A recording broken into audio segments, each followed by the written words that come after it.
Buenas hermanos, espero que estén bien. Vamos a seguir con este tema, vamos a estar finalizando ya el tema de la oración.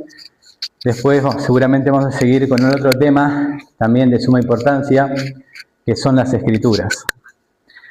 ¿Qué iba a decirles? Bueno, así como una planta necesita de sol y agua, así un cristiano necesita de la Biblia y la oración.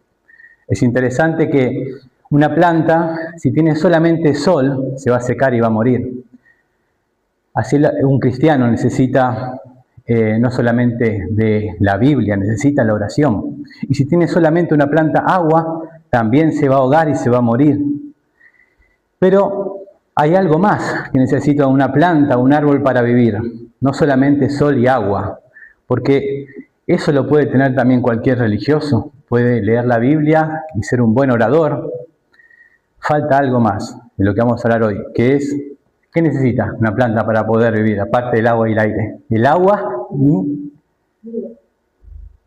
el aire. El aire. Agua, sol y aire. Ahí se produce la fotosíntesis. En los que están estudiando saben, y crece la planta. Así el cristiano necesita de la Biblia, de la oración y estar unido a Jesús. Él es el aire. Permanecer en Él es solamente como podemos crecer. Es importante que tengamos este tema en la oración. Y por ahí no alcanza el énfasis que haga, pero quisiera que podamos avanzar en esto. Porque realmente, como una iglesia que recién empieza, sin oración no vamos a ir a ningún lado. Y es así, hermanos. Como decía Agustín decía, Señor, dame lo que me pides y pídeme lo que quieras. ¿Qué está diciendo ahí? Está diciendo, Señor, yo en mis fuerzas no puedo. Yo no puedo obedecerte, no puedo hacer lo que me pides.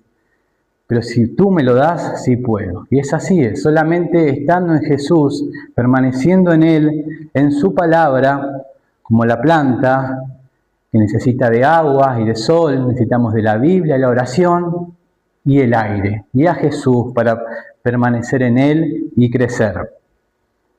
Así que bueno, ya vimos cómo debemos orar, vimos la importancia de orar, que debemos disciplinarnos, así como nos disciplinamos en las cosas del mundo, en levantarnos temprano para ir al trabajo, en hacer la tarea, cuanto más en algo que trasciende esta vida. Debemos esforzarnos, debemos disciplinarnos y tomar la seriedad que tiene esto. Y nos presentamos ante el Dios del universo, ante nuestro Padre Celestial.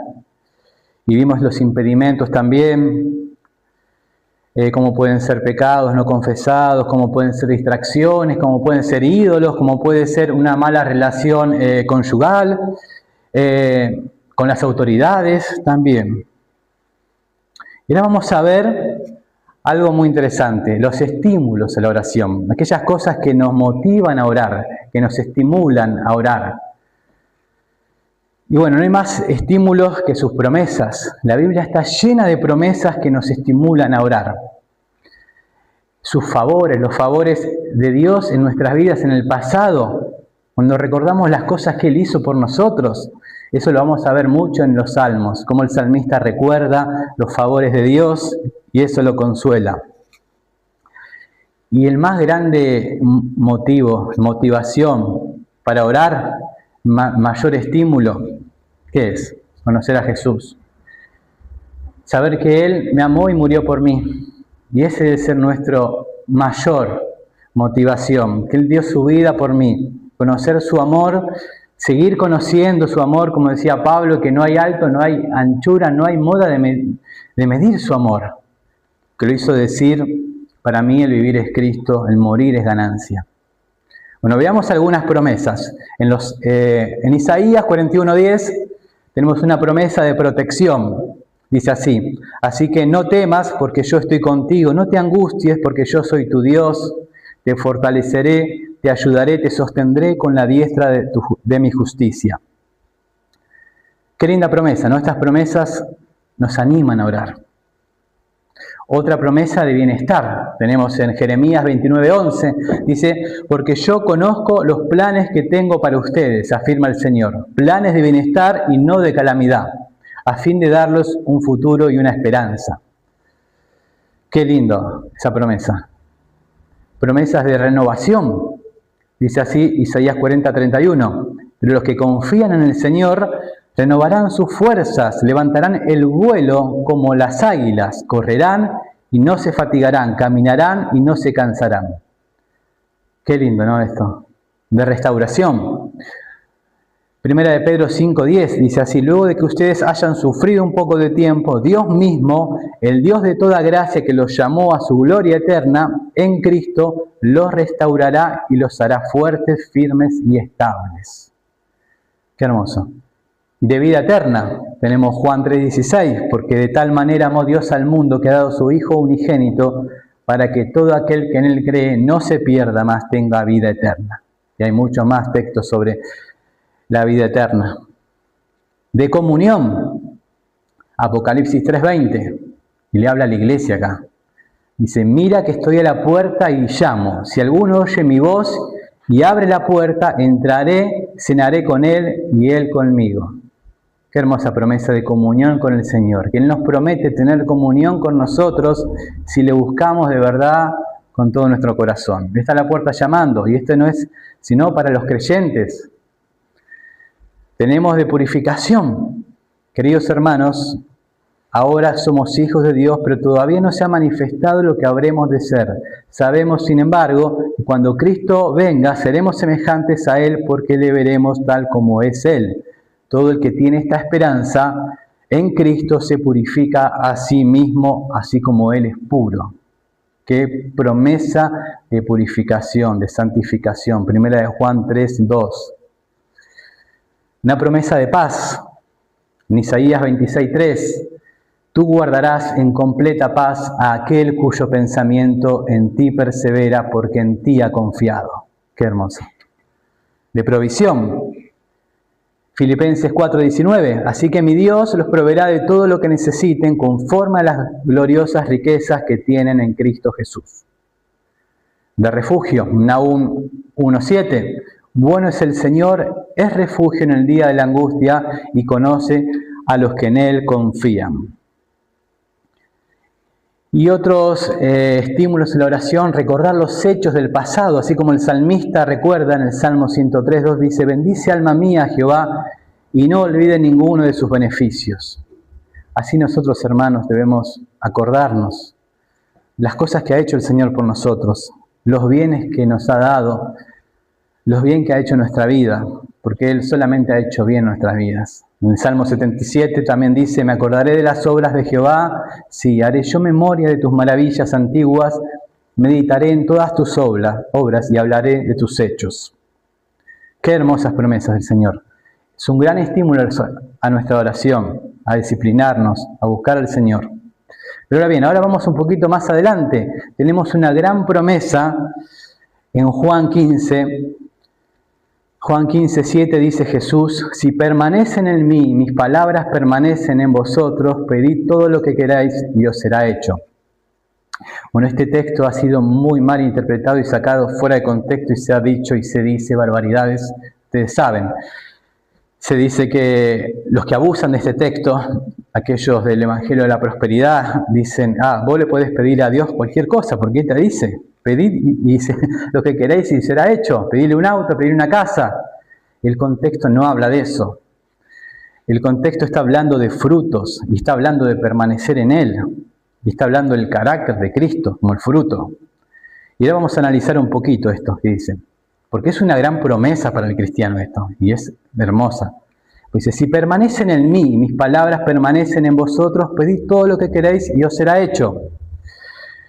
Interesante que otras versiones dicen, si estáis en mí y mis enseñanzas permanecen en ustedes.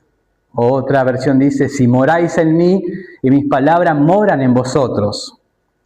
Interesante que el Salmo 91 dice, el que habita al abrigo del Altísimo morará bajo la sombra del Omnipotente.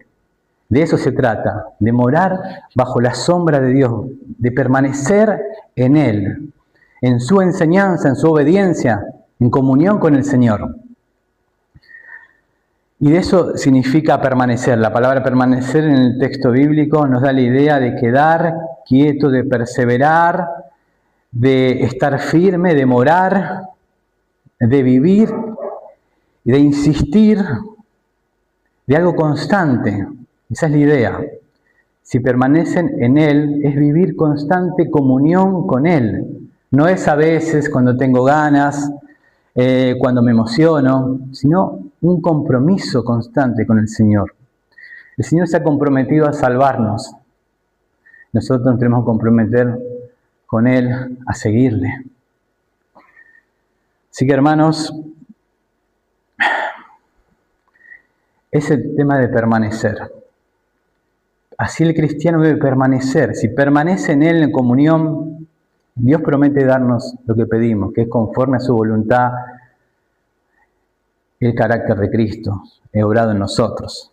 Interesante que el oro es un metal valiosísimo, ¿no? Es un metal que uno dice, qué lindo que es el oro, brilla, es precioso. ¿Y qué lo hace que sea oro? Que permanece siendo oro, porque uno, si no sabe del oro, podría uno ser estafado. Le podrían vender algo que parece oro, que brilla como el oro, que pesa como el oro, y se ve como el oro, pero no es oro. ¿Y cómo te das cuenta?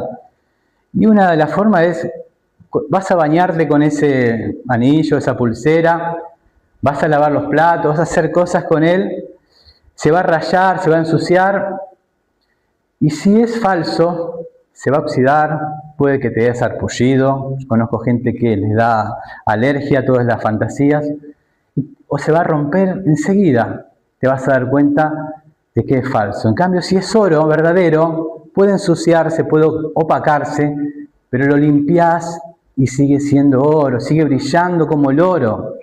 Así, hermanos, nosotros, el cristiano, a veces nos desanimamos, a veces perdemos nuestro brillo, a veces nos ensuciamos, pero el Señor nos manda y nos dice, ven, yo te limpio. El Señor nos limpia y nos hace brillar de vuelta como el oro. Así, hermanos, bueno, siguiendo con este texto de permanecer en Él, alguien podría decir, bueno, permanecer en Él es, yo obedezco a Dios, alguien me decía esta semana, lo importante es caminar con Dios. ¿Pero qué es caminar con Dios? Decía yo. Si no conoces su palabra, si menosprecias su palabra, ¿cómo vas a poder caminar con Dios? Y así pasa muchas veces, hermano, porque alguien podría decir, bueno, se trata solamente de, como dijo Jesús, hay que amar a Dios sobre todas las cosas y al prójimo como a uno mismo. Está muy bien eso, pero ahí decís muchas cosas y decís poco al mismo tiempo, porque cualquiera podría decir, amo a Dios y amo a mi prójimo, pero vos tenés que entender qué es amar a Dios y qué es amar a tu prójimo, como Él dice que se debe amar a Dios y como Él dice que debe ser amado el prójimo. Por eso es interesante que acá el tema de permanecer en Él es tener la mente de Cristo, es que sus pensamientos sean mis pensamientos. Entonces sí podremos amar como Él ama, odiar como Él odia el pecado, amar a nuestro prójimo como Él los ama, hermanos, porque nuestro corazón es muy engañoso.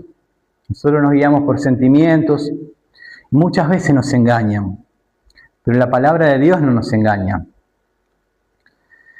Así que, hermanos, confiemos en la palabra de Dios.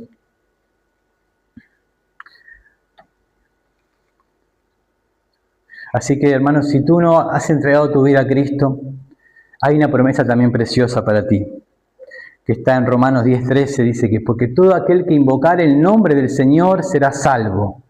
Qué hermosa promesa, aquel que invocare, aquel que ora y clama de verdad por salvación, Dios promete salvarle. Pero bueno, Romanos 10:14 después dice, pero ¿cómo invocarán en aquel en el cual no han creído? ¿Y cómo creerán en aquel del cual no han oído? Por eso es importante que demos el mensaje correcto del Evangelio. Le demos a las personas, primeramente, que están enemistadas con Dios, que han pecado. Todo ser humano ha pecado, ha rechazado a Dios. La misma Biblia dice, no hay justo ni siquiera uno, no hay quien haga el bien, todos se han desviado. Y si nos analizamos, hermanos, y somos sinceros, vamos a ver que todos hemos pecado, hemos mentido, hemos robado, hemos hecho algo malo delante de Dios.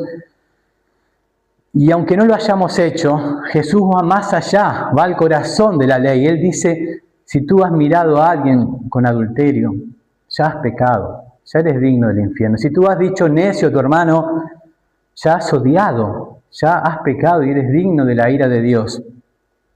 Hermanos, todos hemos hecho eso. Pero con eso no nos quedamos. Dios nos da una esperanza. Dios nos dice, envía a mi Hijo Jesús a morir por tus pecados en esa cruz. Y lo miras con fe, si aceptas y te arrepientes y lo abrazas, entonces sí, esta palabra es para vos.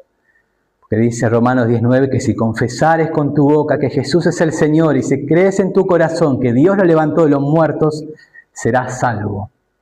El texto nos enseña y nos dice que debemos entregar nuestra vida al Señor. Entonces clamas al Señor y el Señor promete salvarte. El Señor cumple sus promesas.